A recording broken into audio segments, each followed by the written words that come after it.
में प्रभु परमात्मा श्रीमन भगवान महावीर स्वामी जी के पावन श्री चरणों में वंदन नमन। आचार्य सम्राट ध्यान योगी डॉक्टर पूज्य श्री शिव मुनि जी महाराज साहब, आगम ज्ञाता आगम पुरुष परम श्रद्धेय उपाध्याय भगवान श्री जितेंद्र मुनि जी महाराज साहब, आगम ऑनलाइन कक्षा के प्रणेता पूज्य उपाध्याय भगवान श्री रविंद्र मुनि जी महाराज साहब एवं रत्नाधिक साधु साधु वृंद के चरणों में मेरा कोटि कोटि वंदन नमन। हम सब निरंतर गुरुदेव के मुखारविंद से जिनवानी का लाभ ले रहे हैं और गुरुदेव के प्रति अपनी कृतज्ञता उनके शब्दों में व्यक्त करें जो नित्य प्रति आगम आचना का लाभ हमें प्रदान कर रहे हैं। तो आज गुरुदेव हमें आगम आचना का लाभ प्रदान करें। उससे पूर्व हम सभी गुरु वंदना द्वारा अपने आराध्य उपाध्याय परवर को वंदन करेंगे और आज गुरु वंदना का लाभ ले रही है संयम पद की अमर साधिका महासाध्वी श्री मगन श्री जी महाराज की शिष्या बांगल सिंहनी प्रवचन प्रभाविका श्री यशर ज्योति जी महाराज साहब आदि।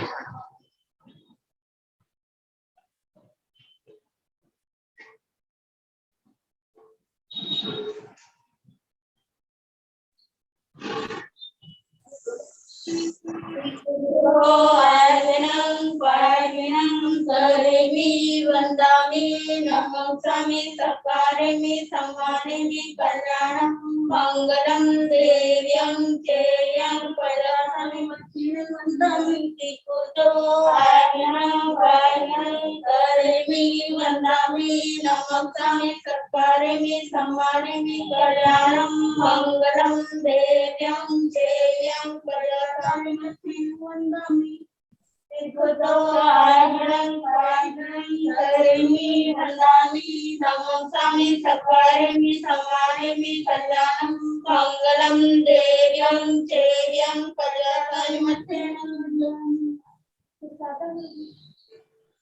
सुख साता जी आप सबको साता है।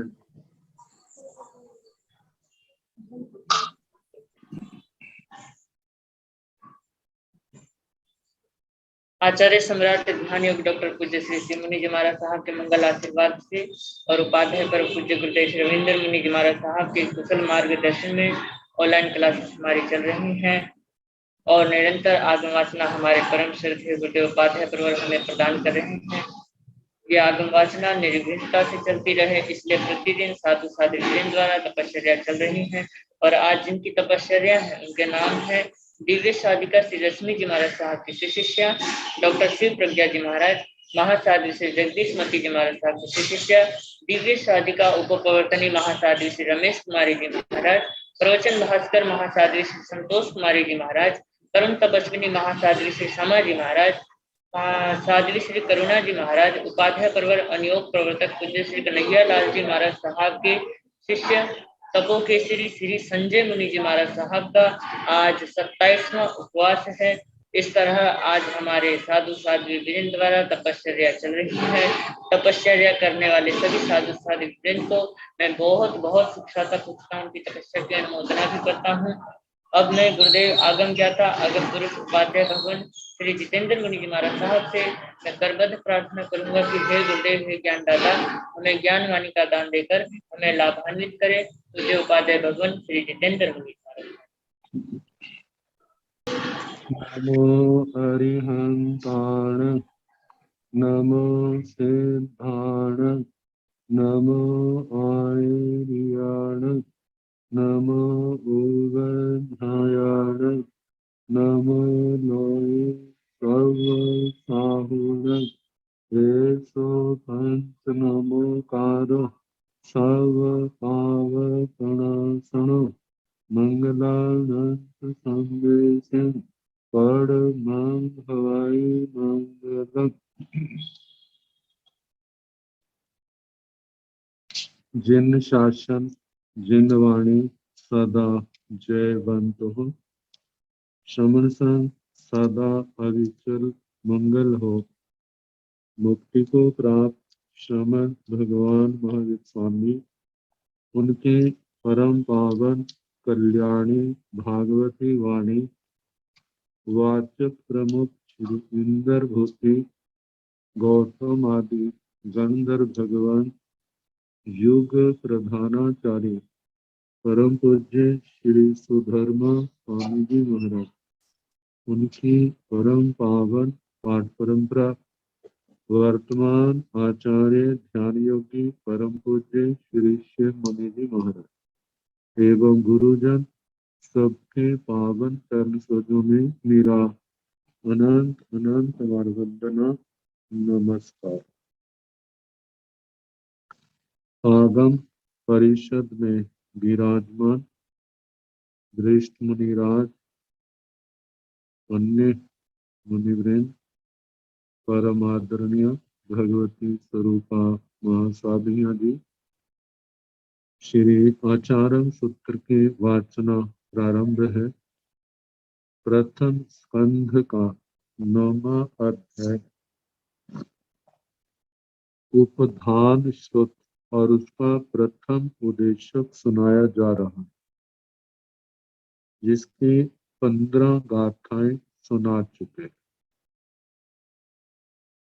भगवान महावीर स्वामी जी की का साधना काल, बिहार, परिसर, उपसर्ग, कैसी उनकी चर्या, इसका संक्षेप से जहां पर वर्णन है। तो 16वीं गाथा दुविहा समिच्च मेहावि किरिय मखाय मनेलिसं नाणी आयान सोय मई वाय सोयम जोगं च सब्बसो नच्चा।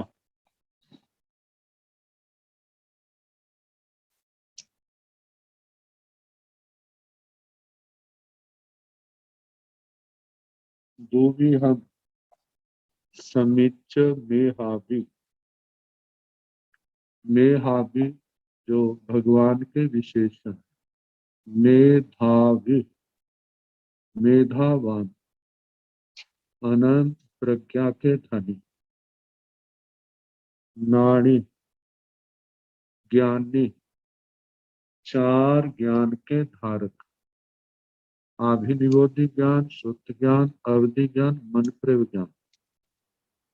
ऐसे भगवान जिन्होंने दुविहम क्रियम, दो प्रकार की क्रिया को समिच्च समेत्य अवबुद्ध जान करके, समिच्च का मतलब जान करके, दो प्रकार की क्रिया को जाना।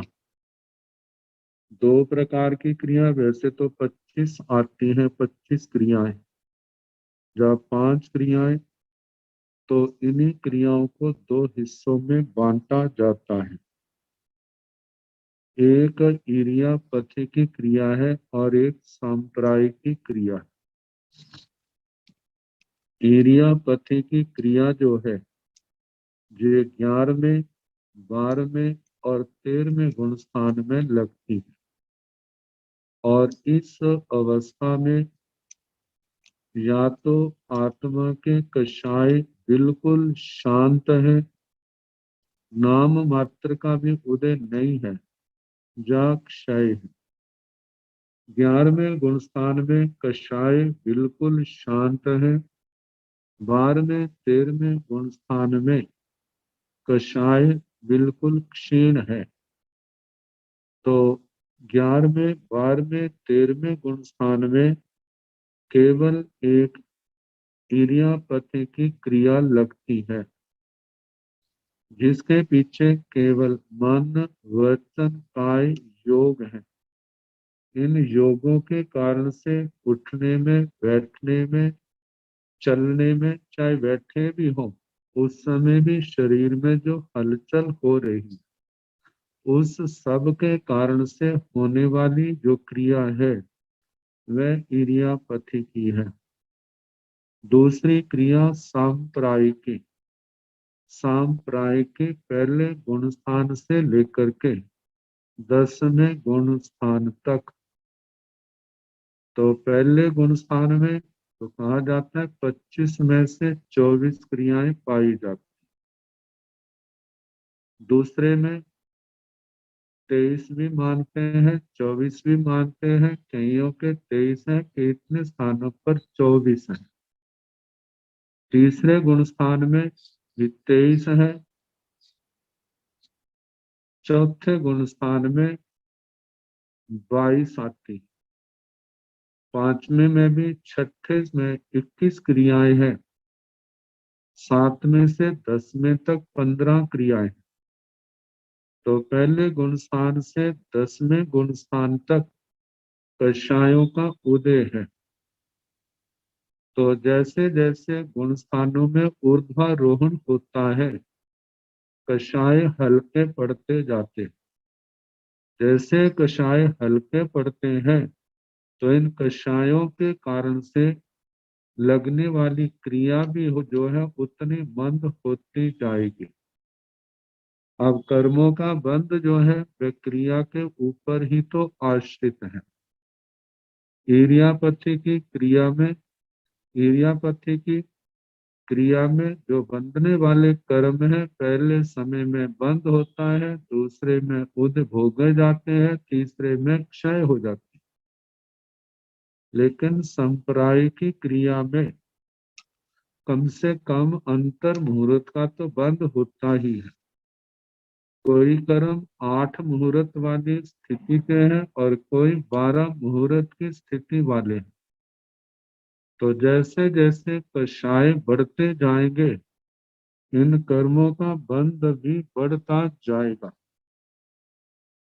और एक ऐसी स्थिति है जो जो जिस कर्म की उत्कृष्ट स्थिति है वहां तक भी पहुंच जाते हैं। आयु कर्म को छोड़ करके देखा जाए, शेष जो कर्म है उनकी उत्कृष्ट स्थिति तो ज्यादा प्रथम गुण स्थान में ही बनती।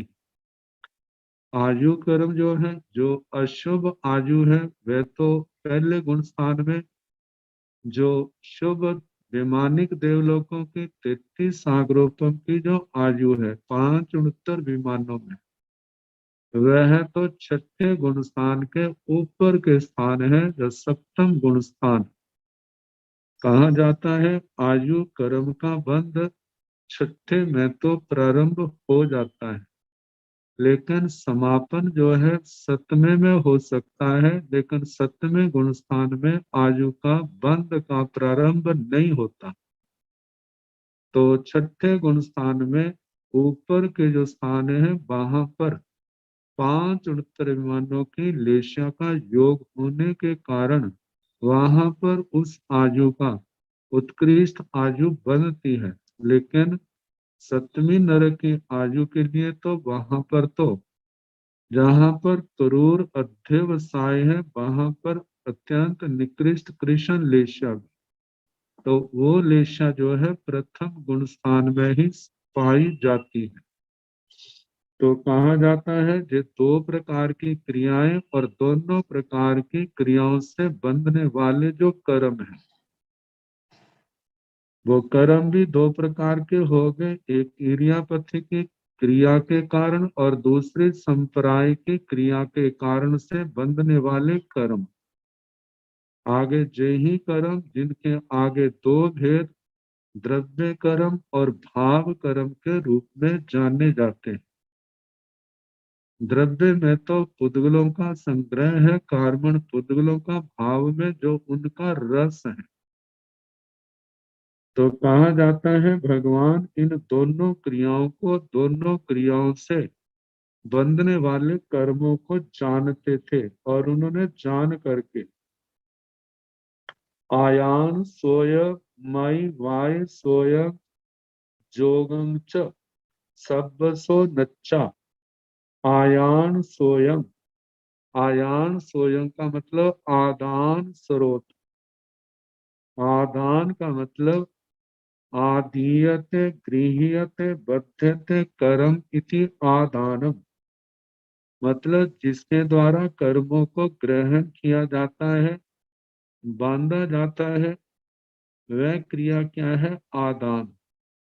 तो जहां पर आदान से लिया गया है, मतलब कर्मों का संग्रह, कर्मों का आगमन, तो इससे जो दिया जाता है, जो हमारे मतलब कि योग असंयमित है, जिसमें मन बस में नहीं, इंद्रियां बस में नहीं, काय योग हमारे बस में नहीं, असंयमित जो योग है, अनियंत्रित जो योग है, और प्राय करके जो शुभ है अशुभ है, शुभ से तो पुण्य का आश्रव है, अशुभ से पाप का है।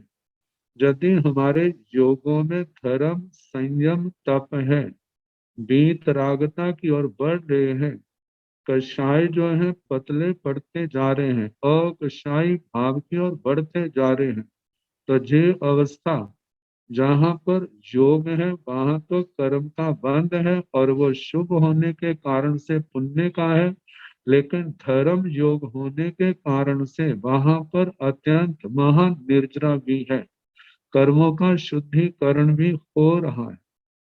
तो कहा जाता है आदान स्रोत, जिनसे आत्मा में कर्मों का आगमन होता है। तो ये जो है मिथ्यात्व है, अविरति है, प्रमाद है, कषाय है, और योग अशुभ योग पाप का कारण है, शुभ योग जो है पुण्य के बंध का कारण है। और इनमें हेतु जो बनते हैं पांचों इंद्रियां, छठा मन, ये जो है अपने बस में नहीं, असंयम, अविवेक, आश्रव, ये सारे कर्म आने के रास्ते मार्ग हैं। तो कहा है जे आदान स्रोत, और दूसरा है आई वाय सोयम। आई वाय सोयम का मतलब अतिपात स्रोत। अतिपात स्रोत से प्राणातिपात ग्रहण किए जा, प्राणातिपात आदि जो है जे पाप ग्रहण किए जाते हैं, जैसे प्राणातिपात, मृषावाद, अदत्तादान, मैथुन, परिग्रह। देखा जाए तो ये 18 के 18 जो पाप हैं, जहाँ पर जीवों की हिंसा का कारण है, तो ऐसे जो है इनको अतिपात स्रोत कहा है। आगे शब्द आया है जोगम च। जोगम में ग के ऊपर जो अपने पास प्रति है, ग के ऊपर अनुस्वार आना चाहिए, वो प्रकाशन से रह गया है। तो शब्द है जोगम। जोगम शब्द योग से बना है। तो कहा योग, योग जो है असंयमित योग, जो दुष्प्रणीहित है, मतलब मन वचन काया के अकुशल योग, मन वचन काया के द्वारा पाप क्रियाएं जो की जाती हैं और इनके द्वारा कर्मों का बंधन होता है। तो आदान स्रोत को, अतिपात स्रोत को और योग, मन वचन काया जो दुष्प्रणीहित, मतलब जो 18 पापों की ओर, 18 पापों में जिनका प्रयोग हो रहा है, ऐसे मन वचन काया, इनको सबसो नच्छा, सब प्रकार से जान करके, मेहाबी नानी, जो दोनों शब्द जिनका भाव पहले बता दिया है, मेधावान ज्ञानी, चार ज्ञान के धारक भगवान महावीर स्वामी ने दोनों प्रकार की क्रिया को, आदान स्रोत को, अतिपात स्रोत को और योगों को, इनको सबसो नच्छा सब प्रकार से जान करके, अखाय अनेलिसंग, अनेलिसंग, अनेलिसंग का मतलब जो उत अनुपम है, मतलब दुनिया में ऐसी दिखाई नहीं देती, और वो क्या है, उत्कृष्ट क्रिया। और वो उत्कृष्ट क्रिया जो है वो संसारी नहीं है, वह क्रिया जो कर्म निर्जरा का कारण है, आत्म शुद्धि का कारण है, कर्मों के बंधनों को तोड़ने का कारण है, जो संयम के संयम रूप है, जो तपस्या रूप है। तो मतलब भगवान ने अनुपम संयम और तप रूप जो क्रिया है, उसका अक्षाय, अक्षाय का मतलब आख्यातवान, आख्यातवान का अर्थ जो है कहने अर्थ में आता है, लेकिन प्रकरण के अनुसार जहाँ पर कहना अर्थ के स्थान पर, वह कहना नहीं आएगा, जहाँ पर आएगा आचरण के रूप में। क्योंकि ये भगवान का साधना काल है। तो भगवान ने अनुपम सर्वोत्कृष्ट जो संयम है, तप है, इस क्रिया का पालन किया, इस क्रिया का आचरण किया, जो संवर निर्जरा रूप है। मतलब संवर के द्वारा आने वाले कर्मों को रोका है और निर्जन तपस्या के द्वारा पूर्व के बंधे हुए कर्मों को काटा है। तो ऐसी अनुपम क्रिया का भगवान ने आचरण किया।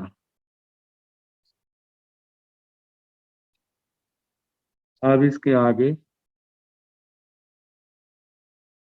कह रहे हैं कि इसी विषय को और स्पष्ट करते हुए सूत्रकार कहते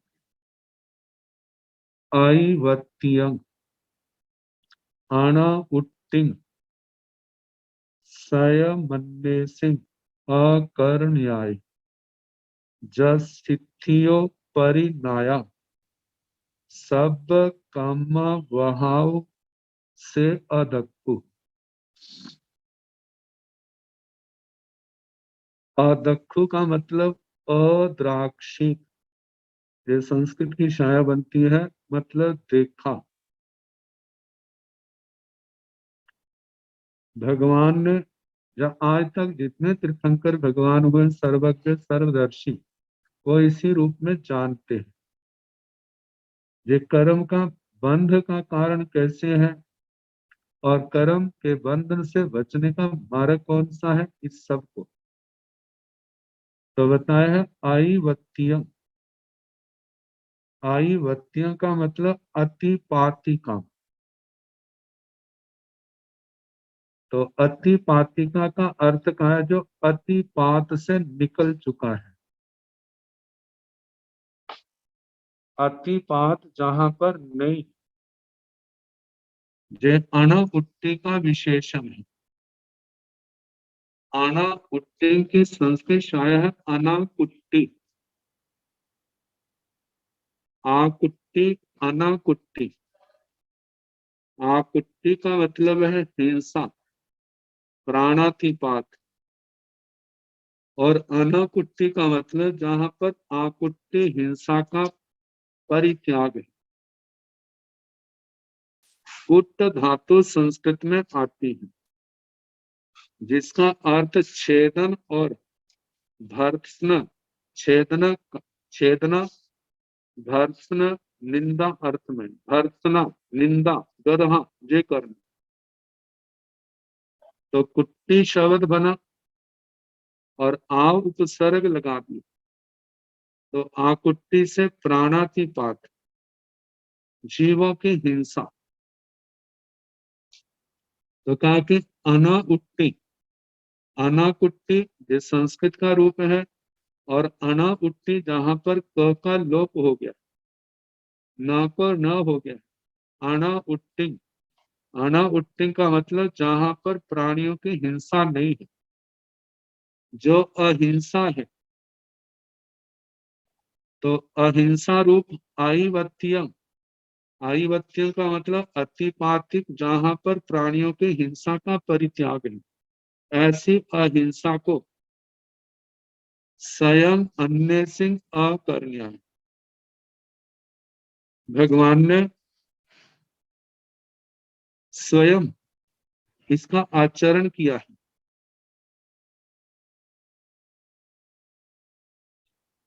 अन्य सिंह अकर्ण्य, और दूसरा कहा है जो इससे विपरीत हिंसा आदि है, उनको अकर्ण्य, मतलब स्वयं नहीं किया। और दूसरों को अन्य सिंह, दूसरों को भी नहीं करने का उपदेश दिया।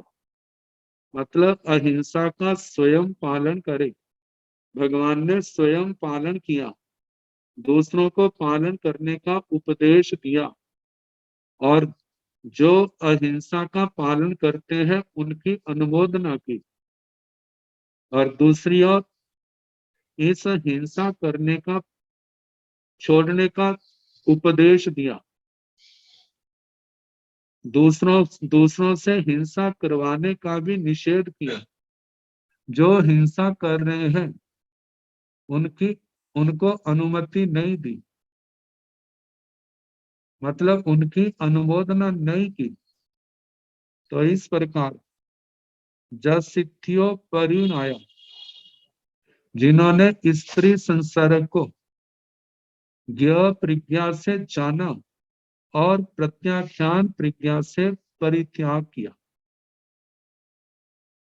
कहा कि जैसे पुरुष भाइयों के लिए स्त्री संसर्ग भयानक है, इसी प्रकार बहनों के लिए भी भाइयों का पुरुषों का संसर्ग जो है वह पतन का कारण है।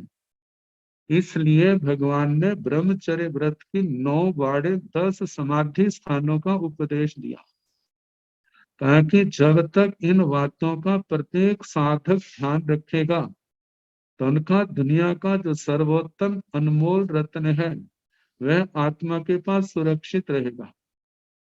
और यदि इन मर्यादाओं का उल्लंघन करते हैं तो इस अनमोल रत्न का सुरक्षित रहना संभव नहीं है। और ये एक दूसरे का संग जो है, कहा जाता है सब कम्मा वहाउ, जहाँ पुरुषों की अपेक्षा से कहा गया है कि उनके लिए स्त्री का संग जो है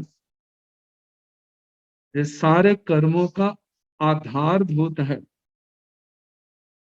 पाप कर्मों का आधारभूत है। क्योंकि जो इस संग से पतित होते हैं फिर उसके बाद आश्रय द्वार खुल जाते हैं, कैसे संसार में भटकना पड़ता है। जैसे पुरुष के लिए स्त्री संपर्क को छोड़ने उसकी भयानकता का वर्णन किया है, ऐसे साधुओं के लिए भी पुरुष संसर्ग को भयानक कहा है। कहा जाता है कि भगवान के बोल जिनके दिल दिमाग में बैठ गए तो उत्तराधीन सूत्र के अनुसार और श्री सूत्र गीतांग सूत्र के अनुसार उन्होंने संसार का महासागर पार कर दिया है।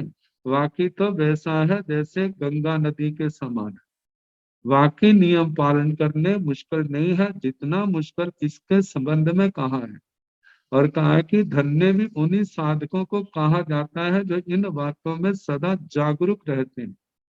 तो भगवान स्वयं जागरूक थे, कैसे कैसे स्थानों पर उनको रहना पड़ा, लेकिन वो वहां रह करके भी कैसे अनासक्त थे, वो कल्पातीत थे, समर्थ थे।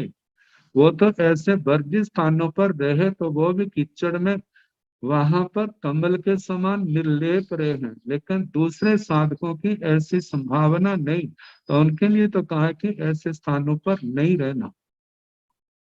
तो इस प्रकार कहा से अदखु, ऐसा भगवान ने अदखु अद्राक्षित देखा। जो जो भगवान ने देखा और वो क्या कहा उन्होंने फरमाया। और इन बातों को जिन्होंने ध्यान दिया वो तो संसार से तरने के अधिकारी बन गए, और जिन्होंने इसका उपेक्षा कर दी इस उपदेश की तो वैसी आत्मा संसार उनके लिए संसार परिभ्रमण के मार्ग खुल गए। तो कहा जाता है भगवान ने जहां पर अहिंसा का स्वयं पालन किया, दूसरों को पालन करने का उपदेश दिया और पालन करने वालों की अनुमोदना की, और उसी प्रकार दूसरी ओर हिंसा स्वयं करना नहीं, दूसरे से करवाना नहीं, करते हुए की अनुमोदना करनी नहीं, ऐसा उपदेश दिया। और नारी संसर्ग पुरुष के लिए, साधु के लिए और साध्वी के लिए पुरुष संसर्ग को छोड़ने का उपदेश दिया, और भगवान ने इन बातों का स्वयं पालन किया। अब आगे फरमाया है आहा कड़म न से सेवे सबसो कम अदखु जं किंची पावगम भगवम तंग अकुब्बम बीड़ं भुंजिथा आहा कड़म जथा कृतम न से सेवे से उस भगवान ने, भगवान महावीर स्वामी जी ने आहा कड़म आधा कृत भोजन, आधा कर्मी भोजन, न से सेवे उन्होंने सेवन नहीं किया। जहां तो केवल भोजन का, जहां जहां भी जो वस्तु साधु के निमित्त से बनाई है वहां पर कहा कि उसका सेवन साधु साध्वी को नहीं करना। कहा कि क्यों नहीं करना है क्योंकि सबसो कम अदखु, क्योंकि भगवान ने वहां पर सर्व प्रकार से कर्म का बंध देखा है। कहा जाता है एक साधारण गृहस्थों के अंदर जिन बातों का कोई बुरा नहीं माना जाता, लेकिन साधु का चारित्र अत्यंत निर्मल होने के कारण से उनको इन दोषों से भी बचने का उपदेश दिया है। कहा कि जो थोड़े थोड़े दोष जो है इकट्ठे होते होते एक दिन कितना विकराल रूप धारण कर जाते हैं। इसलिए जो आत्मार्थी जीव है, जो मुमुक्षु है, मोक्ष जाने की भावना रखता है, उनको इन बातों का ध्यान रखना। तो कहा भगवान ने आधा कर्मी आहार आदि का सेवन नहीं किया, सबसो अकम कम दखो, क्योंकि उन्होंने सर्व प्रकार से 8 कर्मों का बंध देखा। क्योंकि भगवती सूत्र में भी फरमाया है कि आधा कर्म आदि आहार लेने वाला जो साधु साध्वी है, जो तपस्या आदि के द्वारा उन्होंने अपने दीर्घ स्थिति वाले कर्मों को हल्का बना, छोटी स्थिति वाला बनाया, गाढ़े कर्मों को ढीला बनाया, जिन कर्मों का रस बड़ा कड़वा था उसको पतला किया। तो कहा ऐसा जब किया है तो आधा कर्मी आदि आहार का सेवन करने से वो पुनः स्थिति बढ़ते बढ़ते साधक न संभले तो जिस स्थिति से चले थे वहीं पर पहुंच जाते, मतलब उनको पुनः वैसा ही छोटी स्थिति को लंबा बना देते हैं, गाढ़े ढीले बंधनों को गाढ़ा बना देते हैं, पतले रस को भी गाढ़ा रस बना देते हैं। तो कहा कि सब प्रकार से भगवान ने अदखु देखा, जंग किंची पावकम भगवम तंग अकुपम, भगवान ने जो भी जहां भी पाप कर्म देखा, तंग अकुपम, उसको भगवान ने नहीं किया, अकुपम अकुर्बन, मतलब उसका आचरण नहीं किया। बीड़ंग भुंजिता, जो भोजन विकृत प्रासुक था, निर्दोष था, जिसमें किसी प्रकार करना कराना अनुमोदना आदि के कोई भी निमित्त नहीं, कोई भी भगवान के निमित्त जहां पर दोष नहीं, ऐसे ही निर्दोष प्रासुक आहार का भगवान ने सेवन किया। बीड़ंग भुंजिता, ऐसा भगवान ग्रहण करते थे, उसी का सेवन करते थे।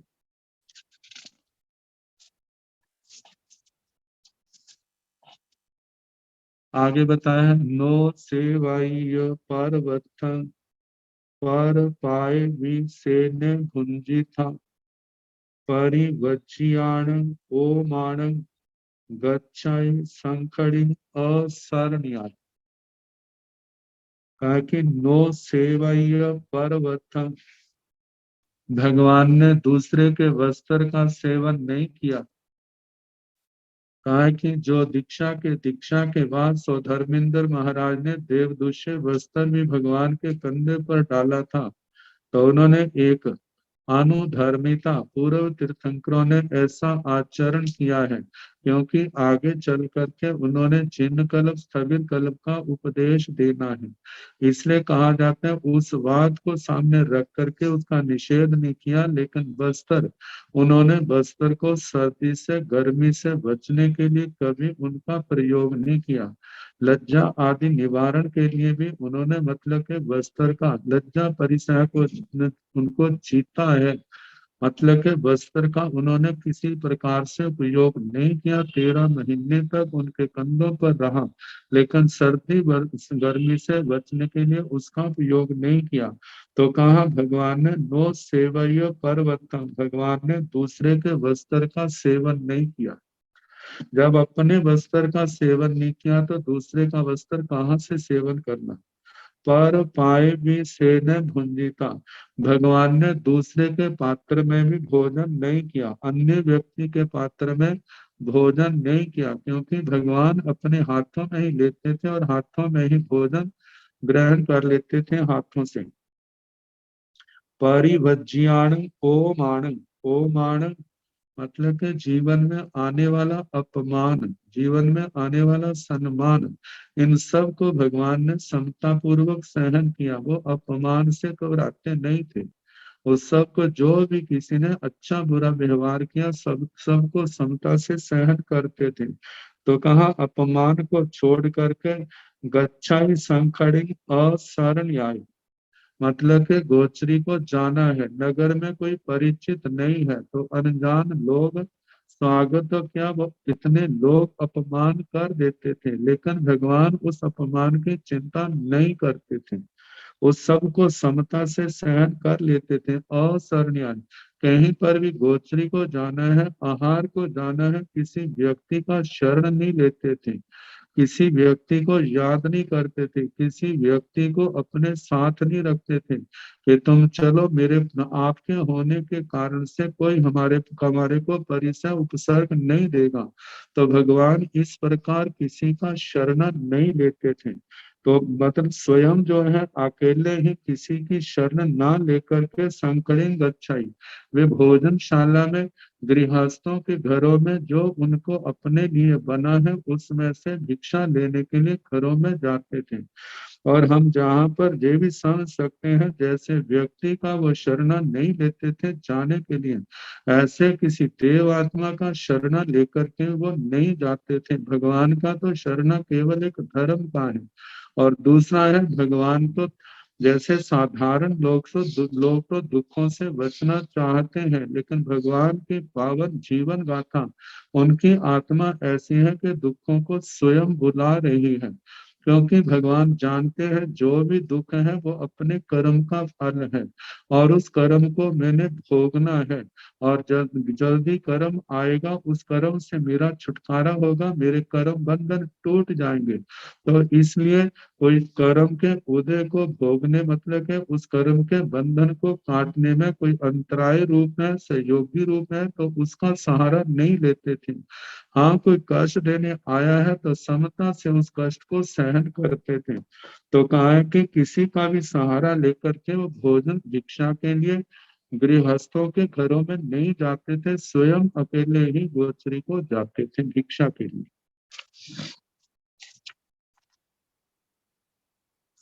आगे फरमाया है, मायन्ने असण पाणस नाणु गिद्धे रसेसु अपरिन्ने अच्छिंपि नोपमज्जिजा नोभिय कंडु यय मुनि गायम। कि मुनि भगवान महावीर स्वामी, ज्ञात पुत्र भगवान महावीर, असन पाणस मायन, वे अपने भोजन पानी की मात्रा को, परिमाण को जानते थे।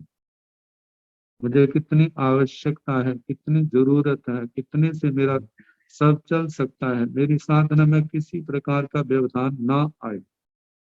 तो अपने भोजन पानी की जो मर्यादा है, परिमाण है, उसको जानने वाले थे।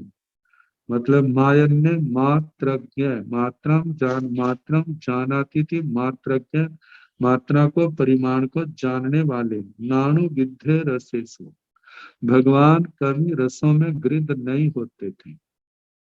कहीं पर रसों में वृद्धि भाव, जो रूखा सूखा अपनी भिक्षा में वृत्ति के अनुसार मिला है, निर्दोष वृत्ति से उसको बड़े समता भाव से ग्रहण कर लेते थे। और पढ़ने, भगवान की कोई ऐसी प्रतिज्ञा नहीं थी जो संसार को बढ़ाने वाली हो, जो कर्मों की निर्जरा में अंतराय डालने वाली हो। तो जहां पर कहा है कि भगवान की कोई ऐसी प्रतिज्ञा नहीं थी कि मेरे को आज ऐसा बढ़िया भोजन मिलेगा तो ही मैं भोजन करूंगा, अन्यथा नहीं, ऐसी कोई प्रतिज्ञा नहीं थी। भगवान की कहा है कि वो प्रतिज्ञा से रहित थे, ऐसी बात नहीं है। प्रतिज्ञाएं थी, जो उनकी प्रतिज्ञाएं थी वह संवर निर्जरा की सहायक थी, कर्मों के बंधनों को तोड़ने की थी। जैसे भगवान अभिग्रह करके भिक्षा के लिए जाते थे, वो तो प्रतिज्ञा थी, लेकिन मेरे को खिलाना ही पदार्थ, मतलब जिसके अंदर रस आदि की प्रधानता हो वो मिले, ऐसी नहीं थी। हाँ, ये था नीरस आहार के लिए उनकी अवश्य प्रतिज्ञा थी, जो कहा जाता है कि भगवती आर्य चंदन वाला जी के हाथों से जो अभिग्रह संपूर्ण हुआ था, कि मेरे को ऐसे उबले हुए बाकले मिले, तो वो रसवान नहीं थे, वो नीरस थे, स्वाद से रहित होने के कारण। ताकि वो प्रतिज्ञानी जहां पर वह जो रस इंद्रियों की पोषणा करने वाली हो, जहां पर रसों की प्रधानता हो, ऐसी प्रतिज्ञा से रहित थे। अक्षिम्पी नोपमज्जिजा, मानो आंखों में किसी प्रकार की खुजली होती है, मतलब आंखों में किसी प्रकार धूली का कण पड़ गया है तो उसको वो प्रमार्जना नहीं करते थे। जैसी भी स्थिति पैदा होती है उसको समता से सहन करते थे। नोविय कंदुयाय मुनि गायन, वो मुनि महामुनि भगवान महावीर स्वामी। गायम, गायन का मतलब गात्र, गात्र शरीर, शरीर में किसी प्रकार की खारश खुजली होती है। नोविय कंडुयाई, भगवान उसकी खुजली नहीं करते थे, उसको दूर करने के लिए हाथ आदि से मसलना, मतलब खारश करना, ऐसा भगवान नहीं करते थे। जो भी स्थिति पैदा हुई है उसको समता से सहन करते थे। आगे बताया है अपंग तिरियम पे हाय, अपंग पिट्ठाओ पे हाय, अपंग भूये अपरिभाणी, पंथ पे ही चरे जय माणी। अपंग, अपंग का यहाँ पर अर्थ अभाव अर्थ में किया है। तिरियम पे हाय, जब भगवान चलते थे, चाहे वो चलना गोचरी के निमित्त होता, चाहे वो चलना बिहार के निमित्त होता, तो भगवान मतलब के तिरछा, उनकी दृष्टि जो थी बिल्कुल सामने रहती थी, मतलब इधर उधर मुंह फेर करके देखना ऐसा नहीं था। मतलब भगवान इधर उधर नहीं देखते थे, जहां चल रहे हैं तो कहा जा रहा है कि बिल्कुल सामने उनकी दृष्टि होती थी। अपम पिट्ठाओ, पिट्ठाओ पे हाय, तो जहां पर प्रति में अपिंग शब्द प्रकाशित हुआ है तो अपिंग के स्थान पर अपंग आना चाहिए। तो कहा कि एक एक ई नहीं आनी चाहिए, तो अपंग, अपंग का मतलब अल्प, अल्प का अर्थ यहाँ अभाव किया है। कहा कि पीछे मुड़ करके देखना, ऐसा भगवान पीछे मुड़ के भी नहीं देखते थे। अपंग भूय अपरिभाणी, कहा है कि यदि कोई बुलाता है तो भगवान उसके मतलब वचन का ऐसे उत्तर नहीं देते थे, मतलब बुलाने पर बोलते नहीं थे। पंथ पे ही चरे जय माने, अपने पंथ को, मार्ग को देखने वाले और जय माने जतना करते हुए चरे, भगवान चलते थे गोत्री भिक्षा के लिए या बिहार आदि के लिए, जहां भी चलना पड़ता उनके बिल्कुल पूर्ण रूप से इरिया समिति का पालन करते थे, जिसके कारण से देखा जाए भगवान का जो चलना है इरिया समिति की जितनी बातें थी उन सब से संपन्न थे। मतलब चलने के कारण से किसी प्रकार का कोई कर्म का बंध नहीं है। तो कहा जाता है कि इस प्रकार भगवान बड़ी जतना से चलते थे।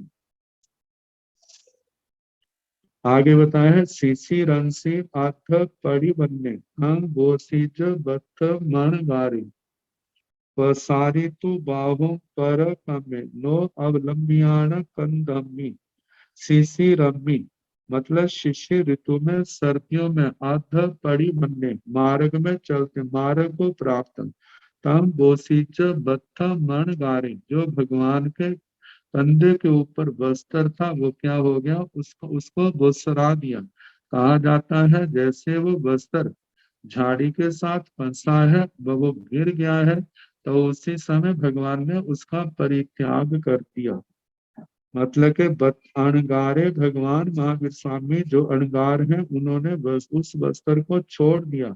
पसारी तो बाहु पर कामे, भगवान जो है जब चलते हैं, जब चलते थे तो ये नहीं है सर्दी से बचने के लिए भुजाओं को इकट्ठा कर लिया, जिसके कारण से सर्दी ना लगे, ऐसा नहीं, भगवान मतलब भुजाओं को फैला करके चलते थे। नो अवलंबियान कंधमी, सर्दी आदि से बचने के लिए कंधे पर, मतलब अपने कंधों का सहारा दे करके, कंधों पर दोनों हाथ रख करके वो खड़े नहीं होते थे, चलते नहीं थे। एस बीहि अणु कंतो महानीण मई मया, बहुसो अपरिणेण भगवया एवं ह्रियन्ति। एस बीहि अणु कंतो, महानेण मम म मैया है, लेकिन ये शब्द आएगा मई मया।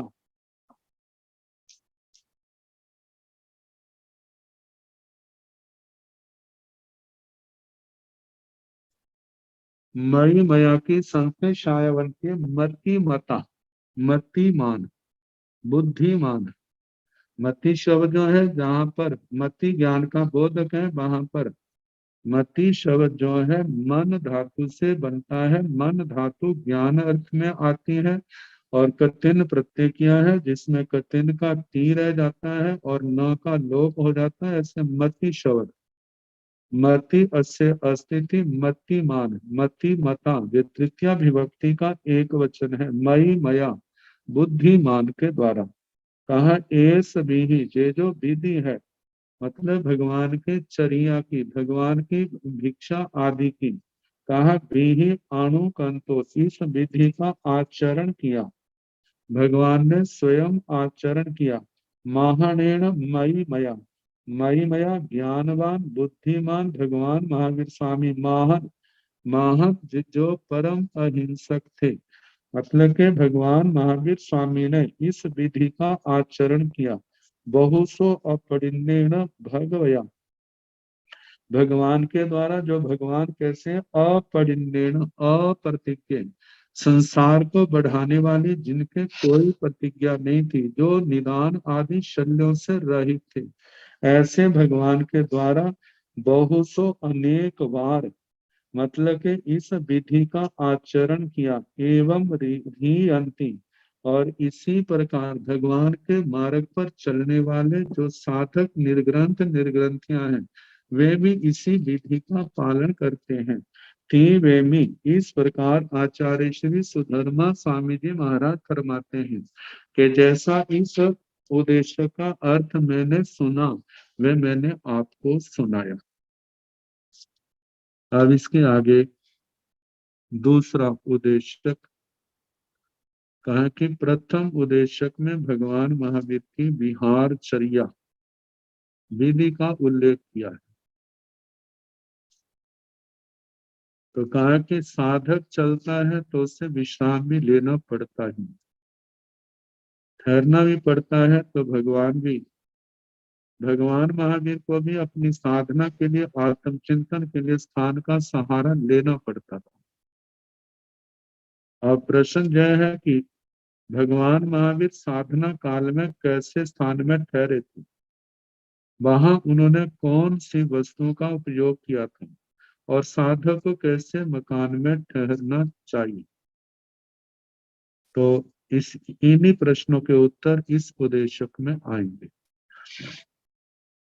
कहा कि चरिया सनाई, सिद्ध जाओ, ए गई आओ, जाओ हुई आओ, आइक ताई शयनासनाई, जाइन सेविथा से महावीरे, जाइन शयनासनाई से विथा से महावीर, से वह महावीर, महावीर मतलब भगवान महावीर स्वामी जी ने जैसे शयनासनों का सेवन किया। आइक ताइक, आप उनको कहें, मतलब आर्य श्री जम्बू स्वामी जी महाराज आर्य श्री सुधर्मा स्वामी से पूछ रहे हैं कि हे भगवान, जैसे शयन आसनों का रहने के लिए भगवान महावीर स्वामी ने सेवन किया, आइक ताई, आप उनको हमारे प्रति कथन करें, आप कहें। चर्या, चर्या का मतलब विहार चर्या। आसनाई, आसन जिस पर बैठते हैं। सिद्ध जाओ, शैया जहां पर आराम किया जाता है, लेटा जाता है।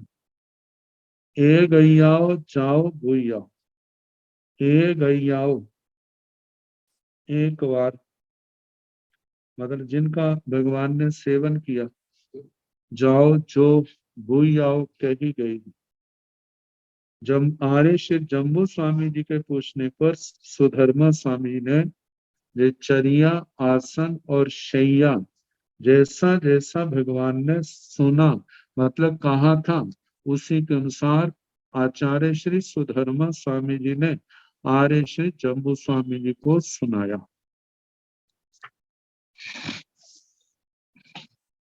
आवेशन सभा पवासो, पणिय सालासु एगया वासो अदुवा पलिय ठाणेसु पलाल पुंजेसु एगया वासो। एगया वासो, कभी भगवान ने ऐसे स्थान पर निवास किया, कभी भगवान ने भगवान का ऐसे स्थान पर वास में। तो उन स्थानों के नाम है, पहला है आवेशन। आवेशन, आवेशन इसका अर्थ क्या है? शून्य घर। जब लोग अपना नया घर बना लेते हैं, पुराना छोड़ देते हैं, तो ऐसे शून्य घर, ऐसे शून्य घर जहां कहीं रास्ते में गांव आते, संपन्न लोग आने जाने वाले मुसाफिरों के लिए स्थान बना देते हैं। तो ऐसे कोई होता तो वहां पर लोग जब कई होते, कभी कोई भी नहीं होता, तो ऐसे शून्य घर किसी के द्वारा छोड़े हुए जब वहां पर कभी कोई भी नहीं है, तो ऐसे आवेशन शून्य घर। सभा, सभा का मतलब सभा स्थान। ग्राम नगरों में कई ऐसे स्थान बनाए जाते हैं, जैसे पंचायती घर होते हैं, जहां पर गांव के लोग, नगर के लोग अपनी सभाएं करते, इकट्ठे होते हैं। जब सभाएं होती हैं तब तो लोग काफी होते हैं, लेकिन उसके उपरांत वहां पर कोई भी नहीं होता।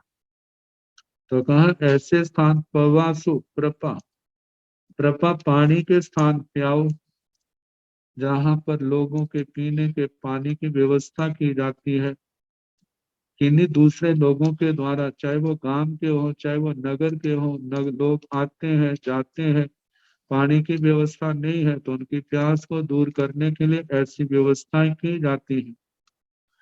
तो कहा जाता है कि ऐसे स्थान जहां पर प्रपाएं हैं, तो प्याऊ स्थान पण्य शालासु, पण्यशाला, पण्यशाला दुकानें, ऐसे स्थान होते हैं। जैसे मंडियां हैं, जिस समय तो सीजन होता है तो तब तो चहल पहल काफी होती है, जब सीजन नहीं होता है तो वहां पर स्थान खाली होते हैं।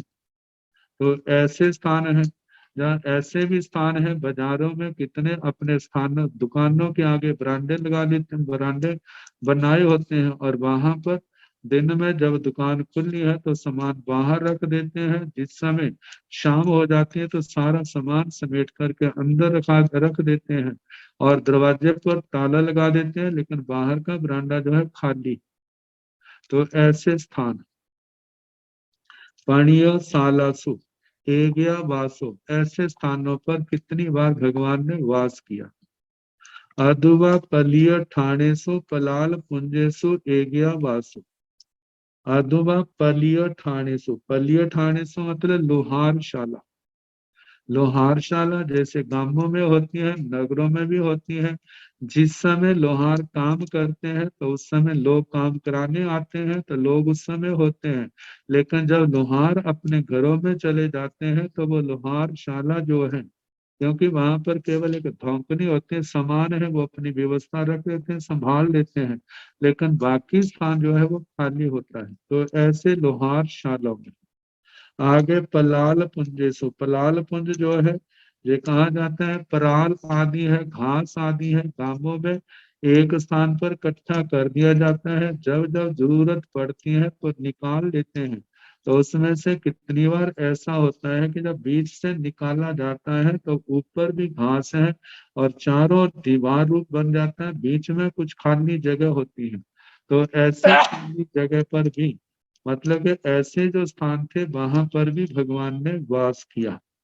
तो इस प्रकार कुछ स्थानों के इस गाथा में बताए हैं। आगे फिर जैसे वर्णन आएगा, जैसे जैसे समय आता जाएगा सुनाने का प्रयास किया जाएगा। नमो अरिहंताण, नमो सिद्धाण, नमो आयर्याण, नमो गोवर्धायाण, नमो लोये संसाहुण सो पंच नमोकारो सब पावपणासनो मंगलानंद तन्मे सिंह परमं हवै मंगलम। श्रीचकारी मंगलम हरिहंता मंगलम सिंधा मंगलम साहु मंगलम केवली मनस्सो धम्मो मंगलम चतारी लोगुतमारी हंता लोगुतमा सिद्धा लोगुतमा साहु लोगुतमा केवली मनस्सो धम्मो लोगुतमा चतारी शरणं प्रवज्जामि अरिहन्ते शरणं प्रवज्जामि सिद्धे शरणं प्रवज्जामि साहु शरणं प्रवज्जामि केवली पुनतं धम्मं शरणं प्रवज्जामि चार शरण सुख करने दुख करने मंगल करने और शरणा नहीं कोई जो भव प्राणी आश्चर्य क्षय अमृत सबको यथा योग्य वंदना सुख सब